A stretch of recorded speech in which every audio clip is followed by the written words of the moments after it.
네, 오늘 이 아침 우리에게 주신 하나님의 말씀은 사도행전 제 19장 35절부터 41절까지 말씀입니다. 사도행전 제 19장 35절에서 41절까지 말씀 찾으신 분들은 성경을 들고 자리에서 일어서 주시기 바랍니다. 그럼 우리 한 목소리로 또 같이 받들어 읽도록 하겠습니다. 시작! 드디어 시청 서기관이 무리를 진정시키고 나서 말하였다. 에베소 시민 여러분, 우리의 도시 에베소가 위대한 여신, 아데미 여신과 하늘에서 내린 그 신상을 모신 신존 수호자임을 모르는 사람이 어디 있습니까? 이것은 부인할 수 없는 사실이니 여러분은 마땅히 진정하고 절대로 경솔한 행동을 해서는 안 됩니다. 신전 물건을 도둑질한 사람도 아니요, 우리 여신을 모독한 사람도 아닌 이 사람들을 여러분은 여기에 끌고 왔습니다. 그러므로 데메드리오와 그와 함께 있는 직공들이 누구를 걸어서 송사할 일이 있으면 재판정도 열려 있고 총독들도 있으니 당사자들이 서로 고소도 하고 맞고소도 해야 할 것입니다. 여러분이 이 이상으로 해결하고자 하는 어떤 문제가 있으면 그것은 정식 집회에서 처리되어야 할 것입니다. 우리는 오늘 일어난 이 일 때문에 소요죄로 문책을 받을 위험이 있습니다. 우리는 이 소요를 정당화할 수 있는 아무런 명분이 없습니다. 이렇게 하고서 그는 모임을 해산시켰다. 아멘. 주의 말씀입니다. 모두 자리에 앉아주시기 바랍니다. 제가 오늘 설교를 위해서 잠시 기도하도록 하겠습니다. 참 좋으신 하나님 아버지 감사합니다. 오늘도 이 귀한 예배, 그리고 이 예배 가운데 주의 귀하시고 또 너무도 복된 말씀 또 우리에게 허락하여 주심을 감사드립니다. 하나님, 이 말씀을 들으며 이 말씀을 먹고 마시며 우리는 하나님의 마음을 알기 원합니다. 하나님께서 우리 각자에게 주신 감동을 우리가 체험하고 체감할 수 있기를 원합니다. 주님 친히 역사하여 주시고 이 시간 인간의 말로 전하지만 하나님의 말씀으로 들을 수 있는, 하나님의 약속으로 들을 수 있는 그런 놀라운 기적적인 그런 우리의 믿음 주님 우리에게 허락하여 주시옵소서. 여건과 환경과 형편과 처지가 하나님 여러 가지로 부족합니다. 그러나 하나님, 우리가 우리 주위에 우리 옆에 있는 이 모습을 보지 않고 오로지 하늘로 열려있는 창을 통하여 주님 얼굴을 바라보길 원합니다. 주변의 환경들을 뛰어넘어 여전히 역사하고 계시는 하나님의 그 놀라우신 일하심을 바라볼 수 있길 원합니다. 주님 이 시간 말하는 자나 듣는 자나 모두가 다 성령으로 하나 되게 하심을 능히 지켜나가는 그런 귀한 말씀 선포의 시간 되게 하여 주시고 친히 성령님께서 우리 각자에게 감동하여 주시고 또 하나님께서 하나님의 음성을 들을 수 있는 시간 될 수 있게 도와주시옵소서. 감사드리며 예수님의 이름으로 기도합니다. 아멘. 할렐루야. 주의 이름을 찬송하며 우리가 벌써 사순절 세 번째 주일을 시작합니다. 그리고 점점 사순절을 때마다 느끼는 거지만 사순절을 지내면서 봄의 한가운데로 우리가 점점 들어가고 있다라는 것을 또 체감할 수 있습니다. 그런데 정말 봄은 아름답고 또 봄은 참 좋은 그런 시절인데도 우리 주변에 들려오는 소식들, 우리 주변에 들려오는 이 혼란한 세상의 뉴스 때문에 우리 마음이 매우 흔들리는 그런 시기인 것 같기도 합니다. 더군다나 지난주 수요일 날 밤에 자정에 또 그렇게 큰 지진이 있어서 우리 마음이 더 싱숭생숭해지기도 한 것 같은데요. 근데 그럼에도 불구하고 하나님께서 여전히 우리와 동행하고 계시고 또 우리를 사랑하시고 언제나 그 은혜로 우리를 지켜주시는 것은 변함이 없는 줄로 믿습니다.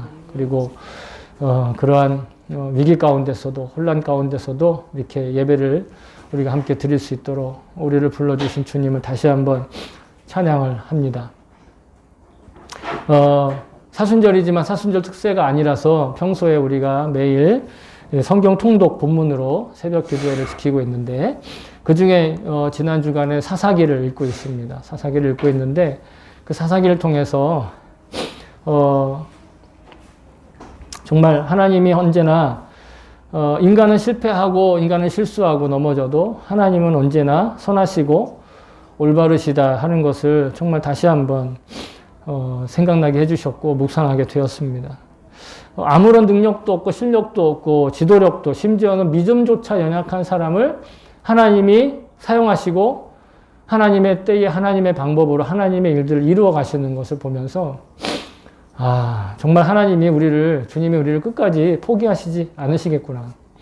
사람 같으면 어떡하겠어요? 실망스러운 일이 있고 지도력이 없고 나에 대한 신뢰가 없으면 어떻게 하죠?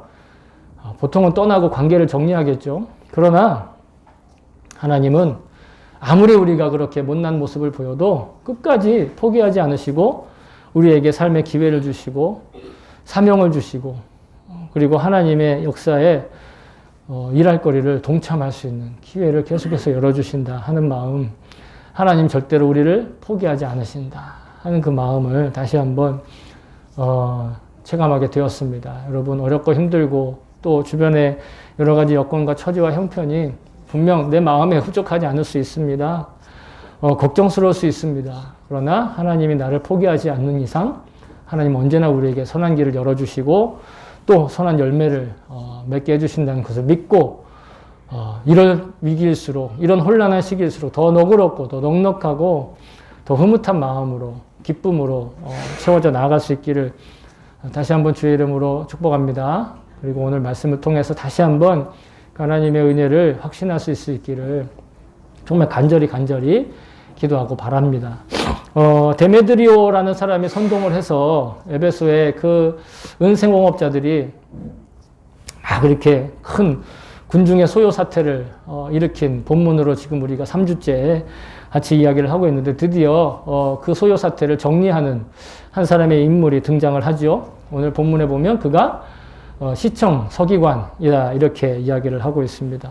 그 사람 이름이 무엇인지는 알 수 없어요. 물론 그 사람이 누구인지 역사책을 뒤져서라도 그 이름을 찾아낼 수는 있겠죠. 실제 실존 인물이었으니까요.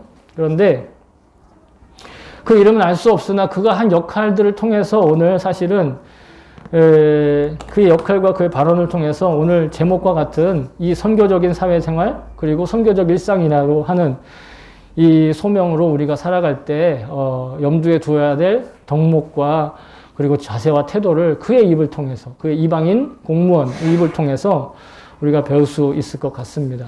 꼭 하나님이 직접 말씀하셔야 하나님께서 하시는 말씀만이 아니라 하나님께서 세우신 또 하나님께서 허락하신 그런 사람들을 통해서 하나님은 우리에게 동일하게 말씀하실 수 있다는 것이에요. 자, 여러분 그리스도인들은요 기본적으로 하나님 나라의 백성입니다. 아멘? 아멘이십니까? 하나님 나라의 백성이에요. 그런데 동시에 이 땅의 세속의 국가에 속해 있는 시민이기도 합니다. 그러니까 하나님 나라의 백성이며 즉 일본 사회에 살고 있는 일본 사회 시민이기도 하다라는 거예요. 우리의 국적은 여기 일본 국적이신 분이 없으니까 한국 국적, 일본에 살고 있지만 한국 국적으로. 그러므로 사실은 성도들은요 하나님 나라의 율법을 따라야 하지만 동시에 그와 마찬가지로 이 세속의 국가에 통치하는 법률도 지켜야 합니다. 그러니까 내가 하나님 나라의 백성이니까 나는 하나님 나라의 법만 지킬 거야. 아니면 나는 실제적으로 일본에서 도움을 받고 사니까 일본 법만 지킬 거야. 이렇게 할 수 없다라는 거예요. 어느 한쪽도 등한시해서는 안 된다라는 겁니다. 물론 우리는 가장 우선적으로는 무엇에 순종해야 되느냐? 하나님의 율법, 하나님 나라의 율법에 순종해야 돼요. 아멘입니까?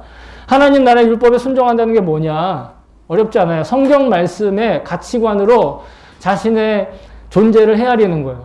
그게 하나님 말씀에, 하나님 율법에 순종하는 것이지, 지금 신명기 율법을 다시 연구해가지고 이걸 갖다가 오늘 우리 삶에 먹지 말고 뭘 해야 하고 뭘 집을 지어야 하고 무슨 절기를 지키는 것, 이게 하나님의 율법을 지키는 게 아니에요. 성경이 우리에게 가르쳐 주시는 가치관이 있어요. 그 성경의 가치관으로 자신의 존재를 헤아리고 자신의 꿈을 이루어가고 자신의 행동을 선택하는 거예요.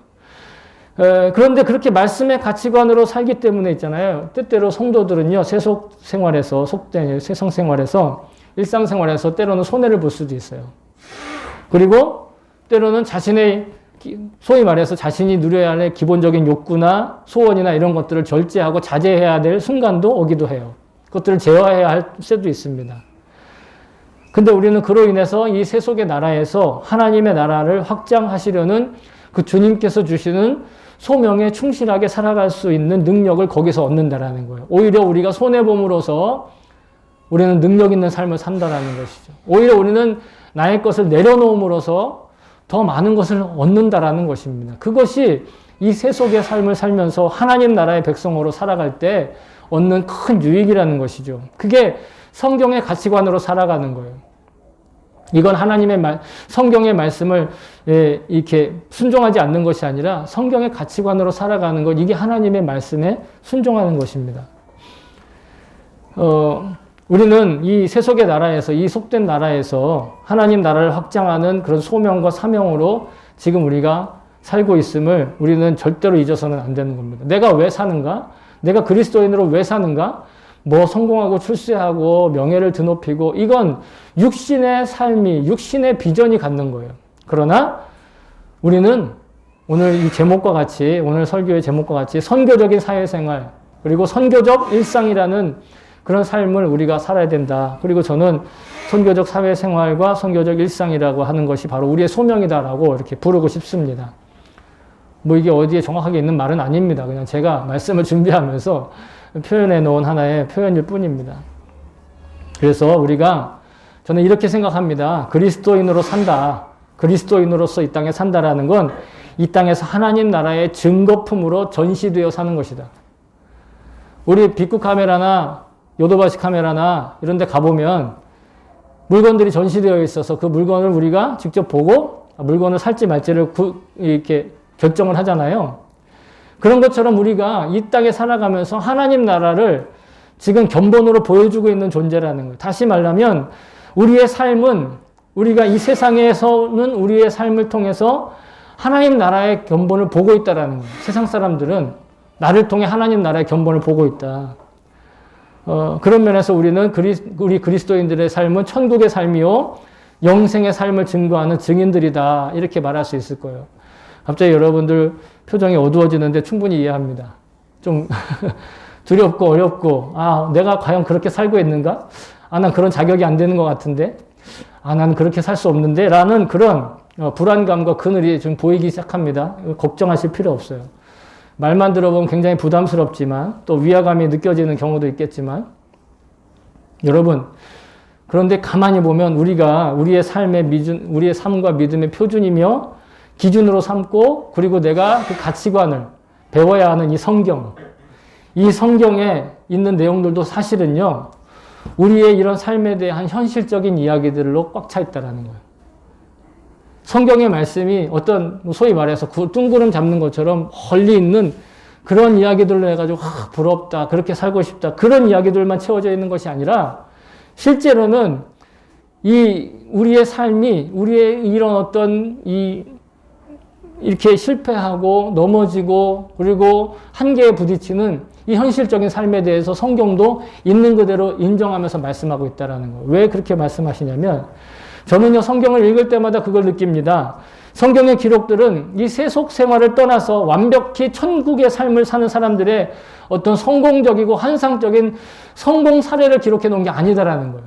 오히려 이 땅에서 실수와 실패를 하면서도 끝까지 포기하지 않고 하나님 나라의 씨앗, 하나님 나라의 말씀의 씨앗을 뿌리기 위해 포기하지 않고 견디는 사람들의 오답 노트다. 전에도 아마 말씀드린 적이 있을 겁니다. 성경은 바로 뭐다? 오답 노트다. 여기에 우리의 모범이 있는 것은 단 두 가지밖에 없다고 저는 생각해요. 뭐냐? 첫 번째는 하나님이 이 세상을 완벽하게 창조하셨다라는 거. 두 번째, 예수 그리스도께서 우리를 위해 완벽하게 용서하시고 속죄하셨다라는 거. 이거 외에는요, 성경에 등장하는 인물들은요, 다 성공한 것 같지만 실패한 사람들이고, 실패한 것 같지만 성공한 사람들의 이야기예요. 그러니까 이 책은 성공 사례의 책이 아니라 오히려 오답 노트의 책이라는 거예요. 오답이 간뜩 적혀져 있어요. 저와 여러분이 바로 그 씨앗을 뿌리는 존재들이에요. 하나님 나라의 그 씨앗을 뿌리는 존재, 동시에 또한 그 씨앗과 같은 존재다. 저는 그렇게 믿습니다. 여러분들에게 그래서 한 가지 이야기를 전해드릴 텐데, 본문의 이야기가 곧 나오겠지만 본문의 이야기를 이해를 돕기 위해서 꼭 필요한 그런 내용인데요. 마태복음 13장. 여러분 기억하십시오. 마태복음 13장을 꼭 기억하셨다가 나중에 댁에 가시면 꼭 읽어보세요. 그 안에 무슨 내용이 있냐면 예수님이 천국에 대해서 비유로 설명을 하시는데 마태복음 13장에는 씨 뿌리는 비유가 나오고 씨를 뿌린 사람의 비유가 나와요. 같은 말인 것 같죠?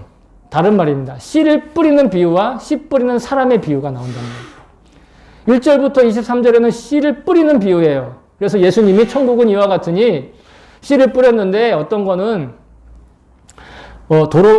길짝밭에 떨어지고 어떤 건 장알밭에 떨어지고 가시밭에 떨어지고 좋은 밭에 떨어졌다 이런 이야기가 나오죠. 근데 씨를 뿌리는 사람의 비유가 또 나와요. 그건 뭐냐면 어떤 사람이 씨를 뿌렸는데 그 다음날 갔더니 가라지가 함께 났다. 차이가 있죠.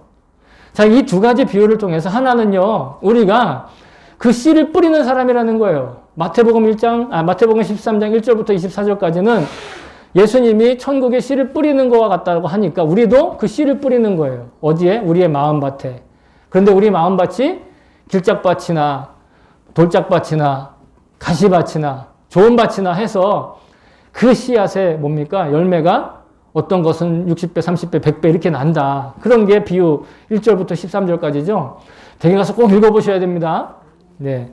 그리고 이어지는 24절과 43절의 말씀인데 이 말씀을 꼭 나누고 싶어요. 그것은 뭐냐면 누가 밭에 좋은 씨를 뿌렸다는 거예요. 누가 밭에 밭주인이 밭에 좋은 씨를 뿌렸는데 뭐도 났다고요? 가라지도 함께 났다라는 거예요. 네. 그거에 대해서 성경은 이렇게 얘기하고 있습니다. 예수님이 그것을 어떤 비유로 말씀하시냐면 밭은 세상이다. 그 비유에 대해서 설명하시는 밭은 세상이에요. 그리고 좋은 씨는 뭐다? 천국의 아들들. 그러니까 즉 천국의 아들들에서 남자만 얘기하는 것이 아니라 자녀들이란 뜻이에요. 그리고 가라지는 누구의 아들들? 악한 자의 아들들. 악한 자란 누구겠습니까? 사탄 마귀죠. 사탄 마귀의 자식들은 가라지고 좋은 씨는 누구다? 천국의 아들들이다. 천국의 자녀들이다.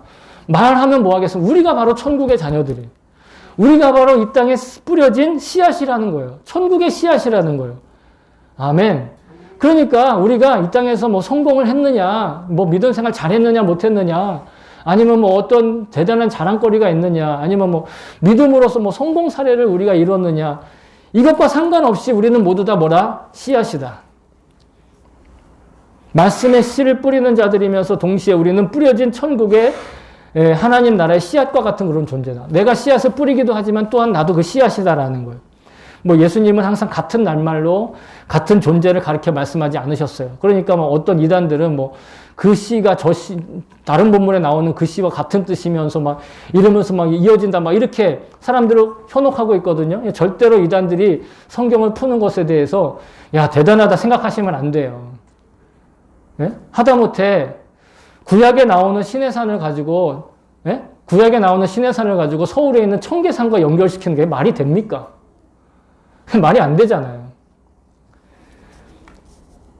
예수님은 비유를 하실 때마다 그 비유에 집중해야 돼요. 우리는 이 땅에 씨를 뿌리는 사람이면서 동시에 그 씨앗과 같은 사람이다. 그래서 이 두 가지 씨앗의 비유를 묵상하면서 저는 이 선교적 사회생활에 대한 사명을 뚜렷하고 또력하며 또 기억하며 건전하게 살기를 저는 기도해야 된다고 봅니다. 내가 그 씨앗과 같은 사람이고 내가 그 씨앗을 뿌리는 사람이라는 거예요.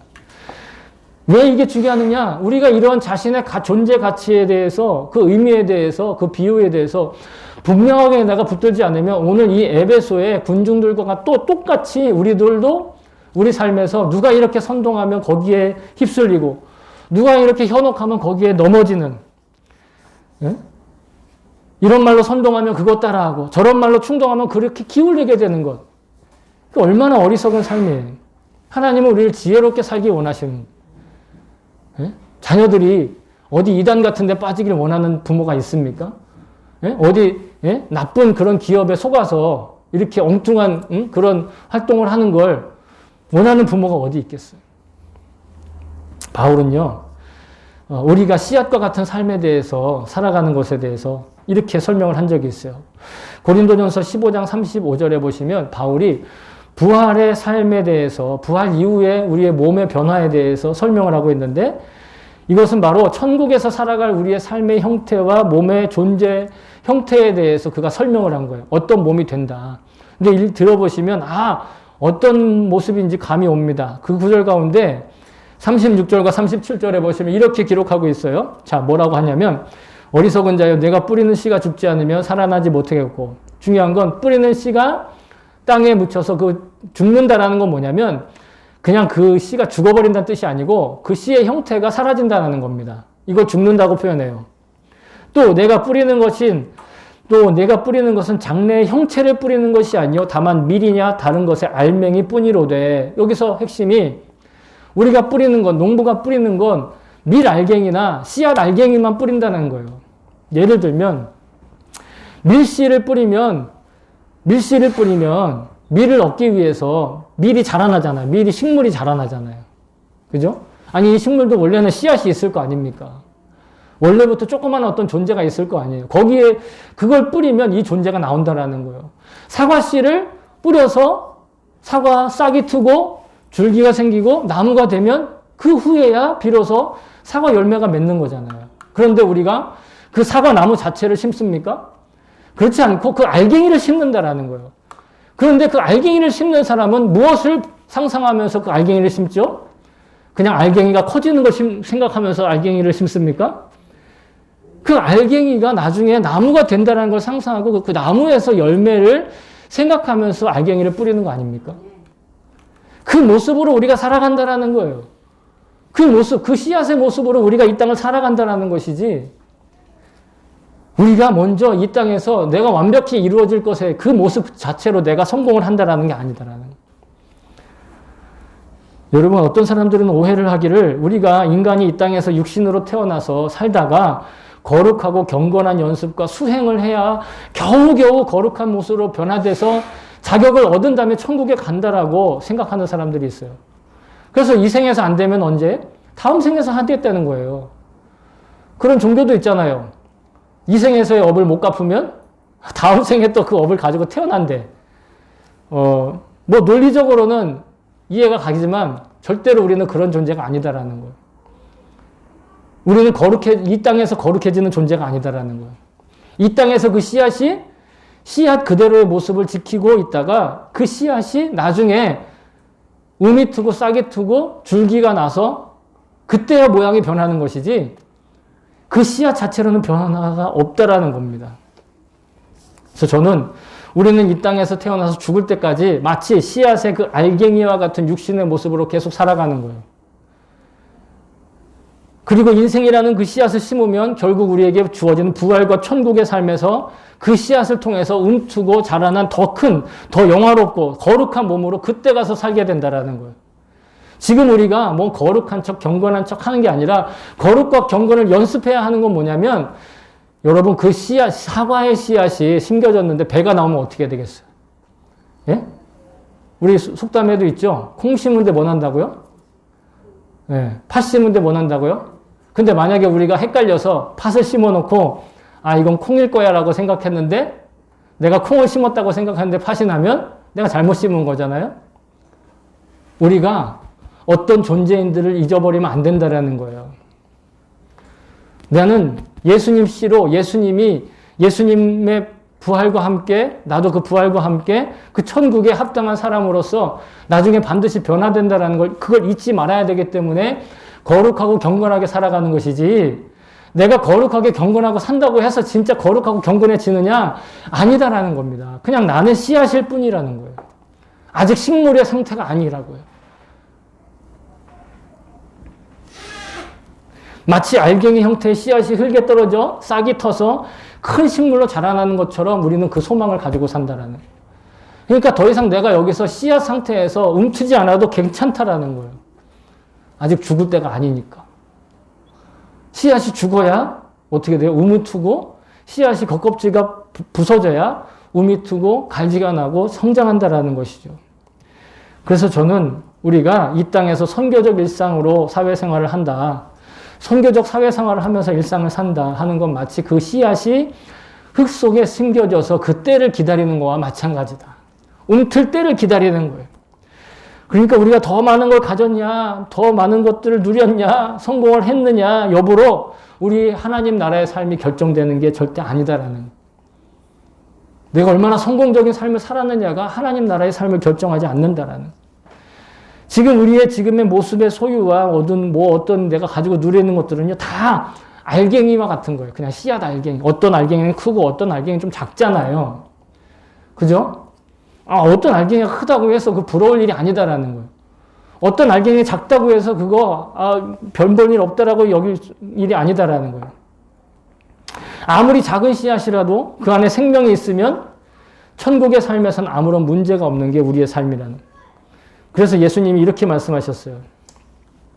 누가복음 13장 18절에 보시면 너무 유명한 말씀이죠. 예수께서 이르시되 하나님의 나라가 무엇과 같을까? 마치 사람이 자기 채소밭에 갖다 심은 겨자씨 한 알과 같으니 자라서 나무가 되어 공중의 새들이 그 가지에 깃들였느니라. 겨자씨 한 알이 떨어져서 그 생명력을 가지고 있으면 거기서 움트고 자라나서 큰 나무처럼 되어가지고 결국은 공중의 새들까지도 그 나무에 이 둥지를 틀 정도가 된다라는 거예요. 아니 조그만 씨앗에 어떻게 새가 둥지를 털겠어요. 먹어버리면 먹어버리겠지. 그런데 생명력을 가지고 있으면 땅에 심겨져 있고 포기하지 않고 움틀 때까지 기다리고 있으면 어떻게 된다? 움터서 자라나고 커서 새들도 거기에 깃들이게 된다라는 거예요. 자기를 먹이 삼는 그 새들도 그 그늘 안에 깃들이게 된다라는 거예요. 그런 존재로 변화된다라는 거죠. 그러니까 중요한 건 씨앗이 얼마나 크냐, 얼마나 작으냐가 아니라는 거예요. 그 씨앗이 정말 생명을 품고 있느냐, 영생을 품고 있느냐, 씨앗과 같은 우리가 영생을 품고 살아가느냐. 그러면 그 살아있던 씨앗이 땅에 떨어져서 자기의 알갱이의 껍질을 부서뜨리고 깨뜨리고 죽을 때 많은 열매를 맺게 된다는 거예요. 예수님이 그래서 이렇게 약속하시는 겁니다.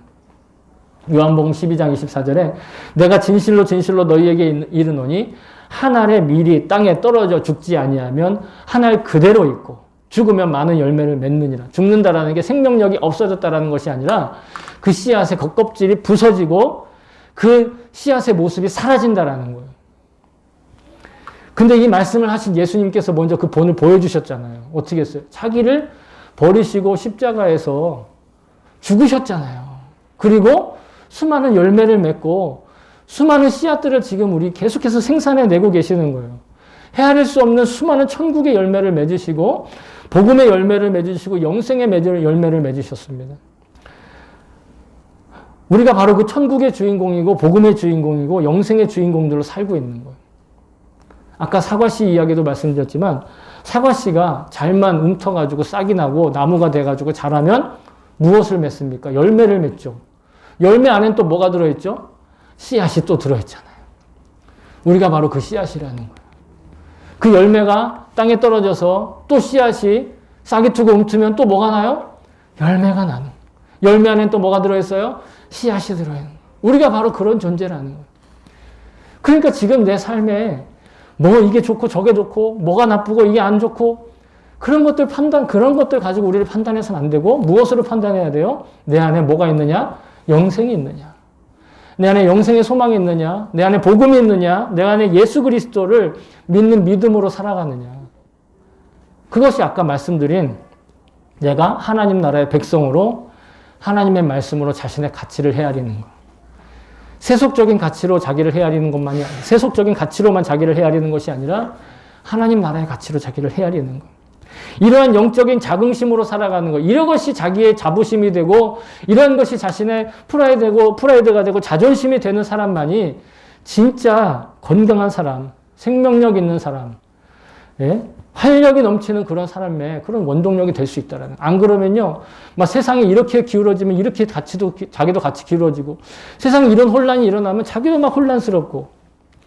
그런데 여러분, 우리가 이 3주간에서 걸쳐서 받고 있는 이 데메드리오, 본문에 등장하고 있는 이 데메드리오라는 은장색과 그의 동업자들, 그리고 이 선동하는 소리에 막 자기가 왜 거기에 나왔는지도 모르게 야훼 공연장에 나와서 막 외치고 있는 이 군중들, 그 사람들은 바로 이 땅에서 육신의 성공과 자부심을 갈망하던 이들이었기 때문에 그렇게 살아가는 거예요. 오늘 함께 읽었던 본문의 35절에 보시면 시청의 서기관이 하는 말을 읽어보면 그들의 그 내면 세계를 분명히 알 수 있어요. 서기관은요, 당시 에베소에 파견되어 있던 로마 제국의 공무원이었습니다. 당시 에베소는 로마 제국에 속해 있는 도시였으니까요. 지금 그는 흥분 상태에 있는 에베소 군중들에게 에베소시의 시민으로서 가지고 있는 자부심에 대해서 인정해주고 있어요. 그들이 자부심을 갖게 하는 우상들과 신전에 대해서도 아주 높게 평가하고 있습니다. 그렇죠? 그들이 알고 있는 그 아담의 신전과 하늘에서 내려온 이렇게 그 우상에 대해서 아주 높이 평가하고 있어요. 그런데 그도 그럴 것이, 여러분, 혹시 이런 말 들어보셨나요? 고대 7대 불가사의. 고대 7대 불가사의라는 말이 있어요. 뭐냐면, 고대 시대에, 왜, 우리 지금도 보면은 참, 고대에 저런 건물을 지었다고 하면서 지금도 막 찾아가는 건물 중에 뭐가 있냐면 피라미드 아시죠? 이집트의 피라미드. 그 이집트의 피라미드를 기원전 몇천 년 전에 그렇게 만들었다라는 게, 어디서 그 돌을 다 떠가지고 거기다 이렇게 쌓았냐. 지금 만약에 그걸 가지고 지금 현대 기술을 가지고 하더라도 어마어마한 인력과 어마어마한 에너지가 필요할 텐데, 그때 당시 야, 대단하다. 근데 그게 아니라 그러한 건물들이 7개가 있었어요.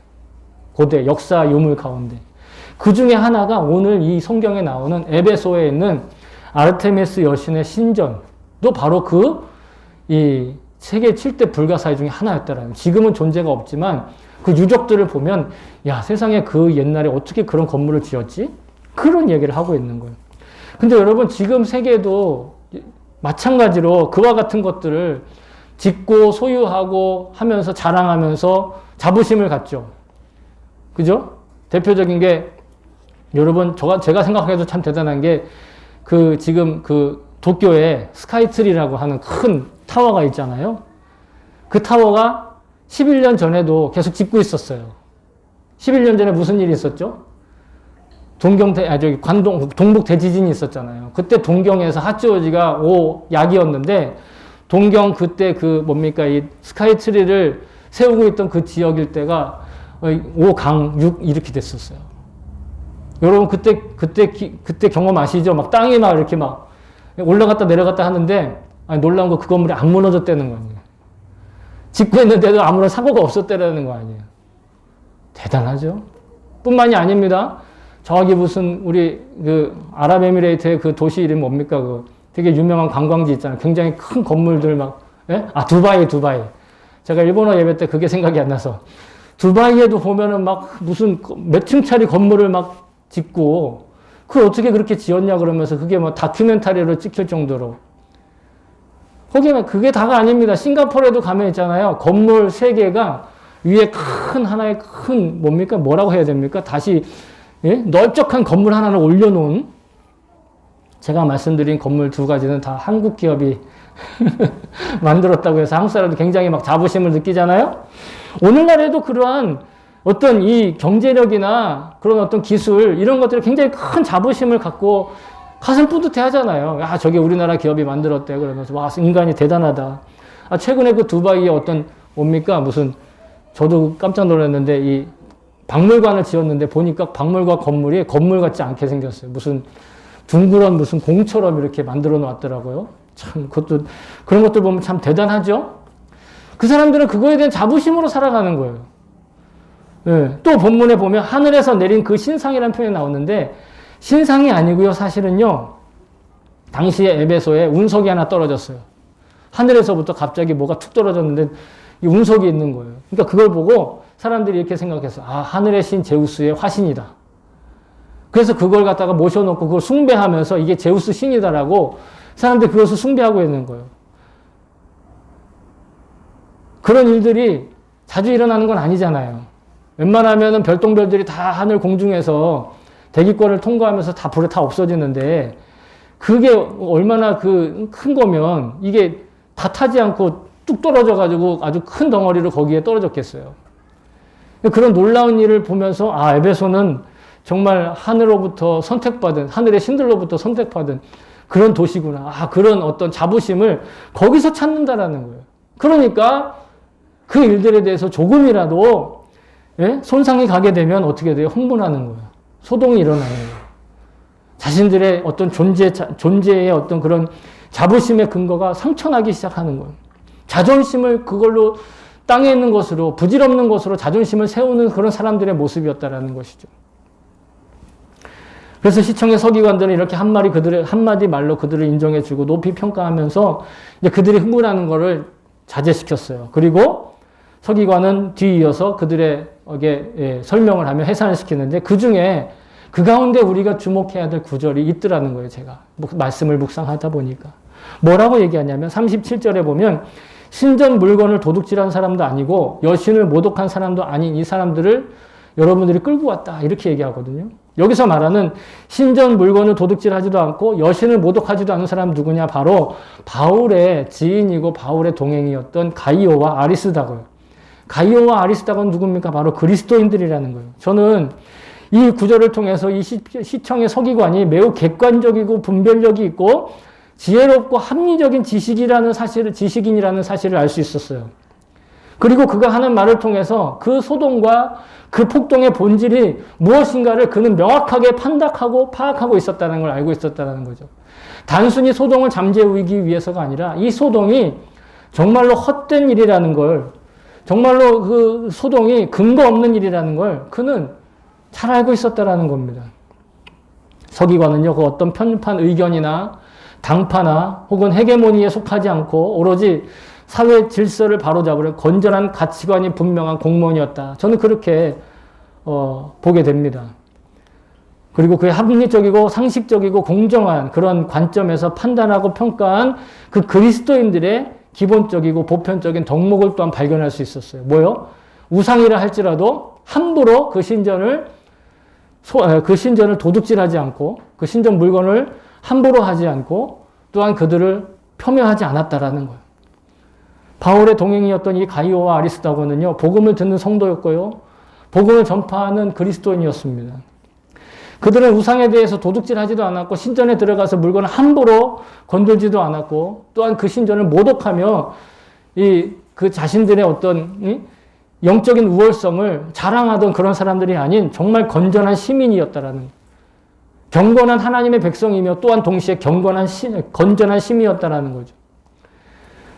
물론 아데미 신전이 이 우상의 소굴이라고 하면서 그냥 함부로 대할 수도 있고 영적인 우월감을 가질 수도 있었을 거예요. 그러나 그들은 그렇게 하지 않았다라는 거죠.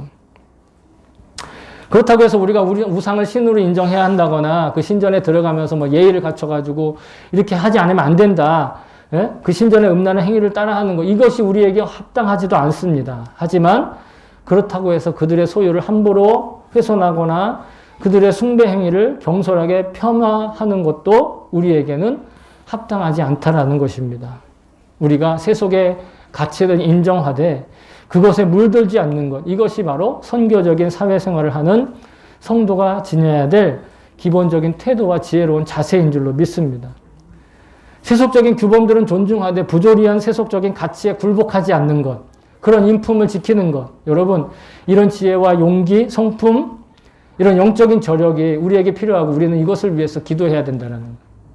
내가 세상에서 성공하기 위해서 애쓰는 것보다 이렇게 세상의 것들을 인정하되 우리의 영적인 정체성을 지킬 수 있는 지혜, 그때 비로소 이 세속의 공권력도 그 관리들도 그리스도인들의 활동을 인정하고 교회가 어려움에 처했을 때, 그리스도인이 어려움에 처했을 때 공공기관으로부터 현실적인 도움을 받을 수 있게 된다는 거죠. 제가 왜 이런 사회적인 이야기를 하느냐? 바울이 그렇게 얘기했어요. 바울이 얘기한 거예요. 바울은 디모데에게 이렇게 얘기했습니다. 이렇게 가르쳤습니다.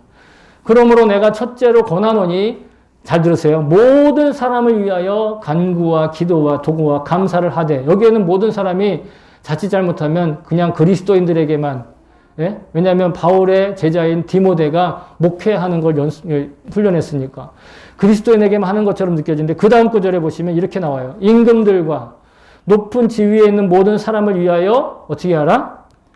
기도와 간구와 도구와 감사를 하라. 왜냐하면 이는 우리가 모든 경건함과 단정함으로 고유하고 평안한 생활을 하려 함이라.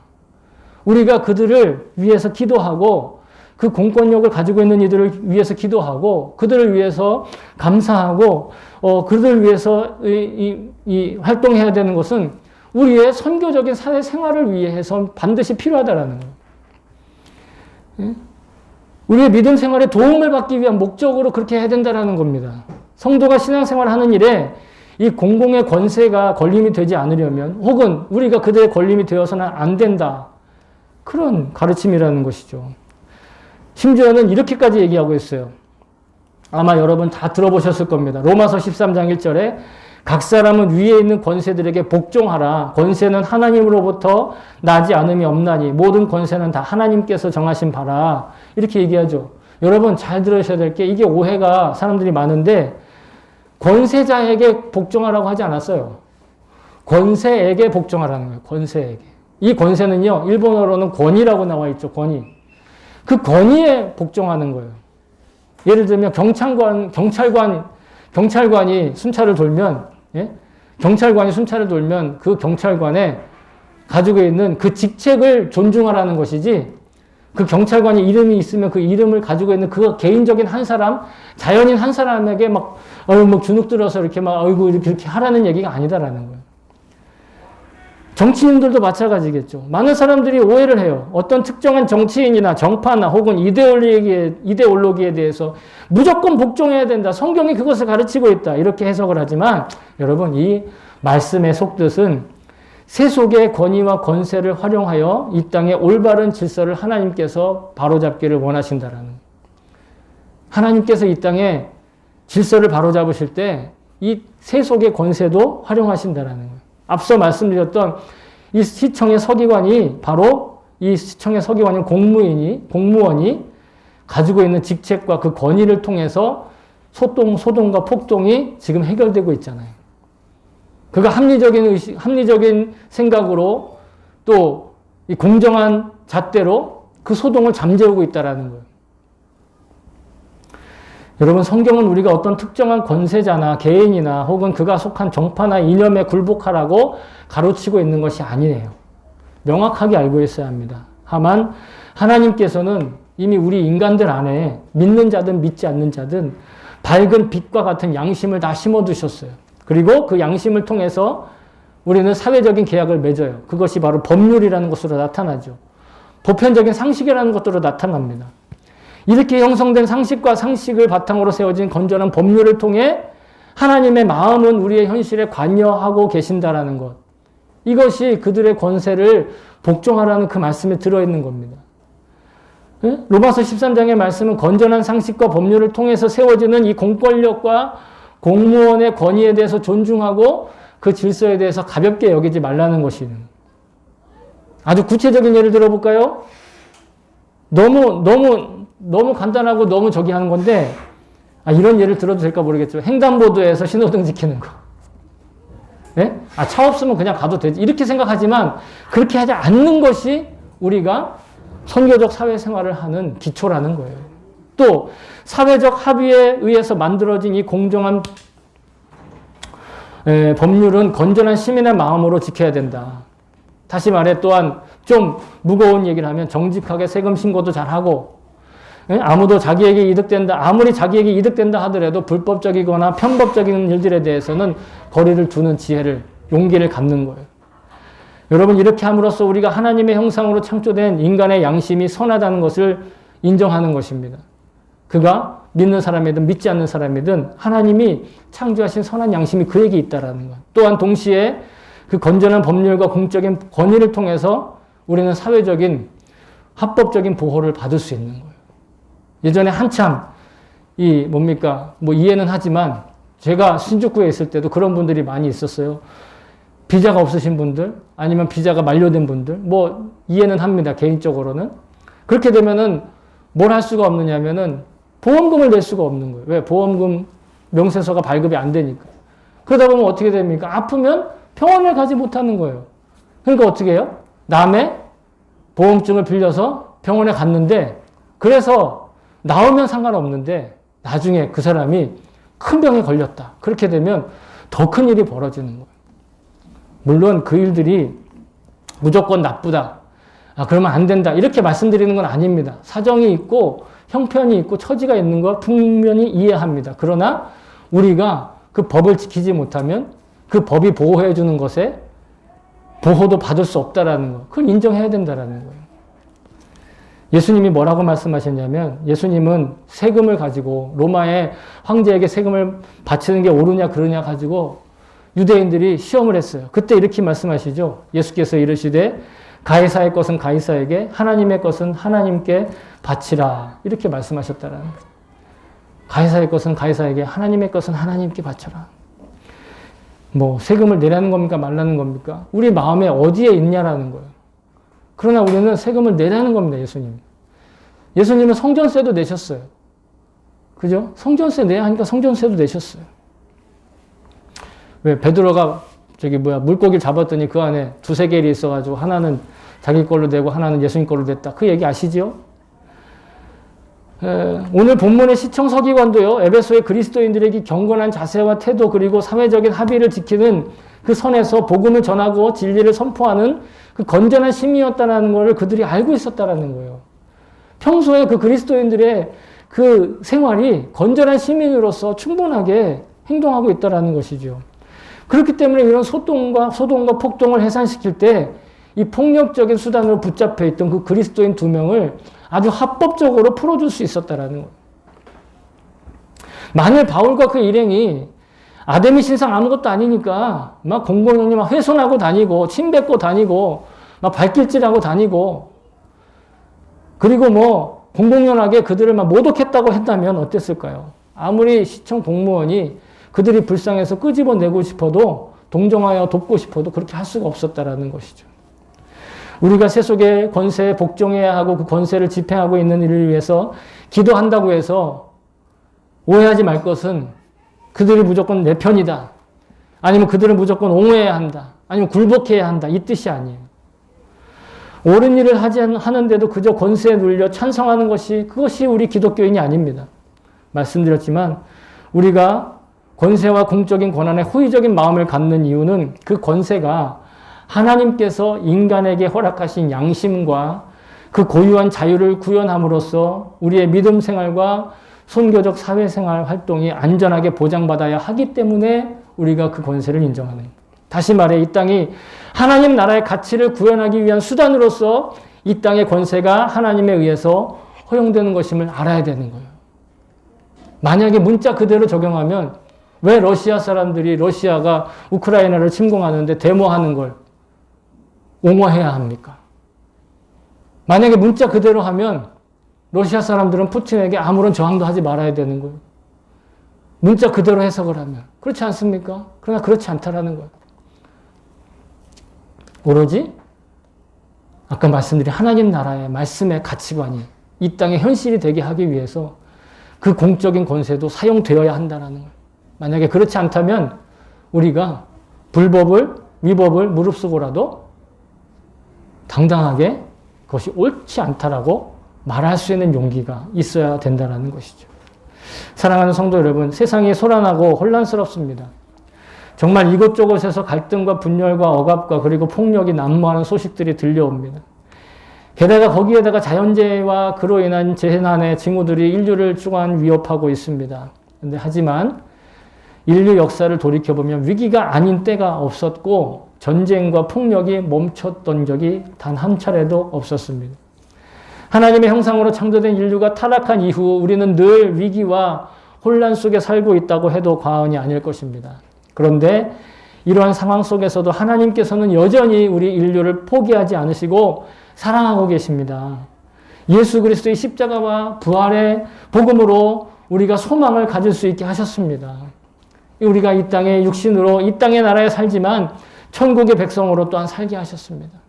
우리는 이 세상에 많은 이들이 혼란이나 위기와 혹은 마음의 시련과 낙심에 좌절해서 살 때 오히려 이 세속의 허망한 것에 자부심을 구걸하지 말아야 할 것입니다.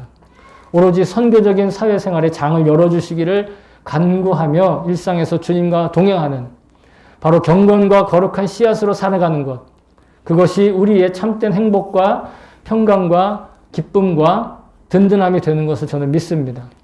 저와 여러분이 주님과 동행하는 참 능력을 실감나게 체감하실 수 있기를 다시 한번 주님의 이름으로 축복합니다. 아멘.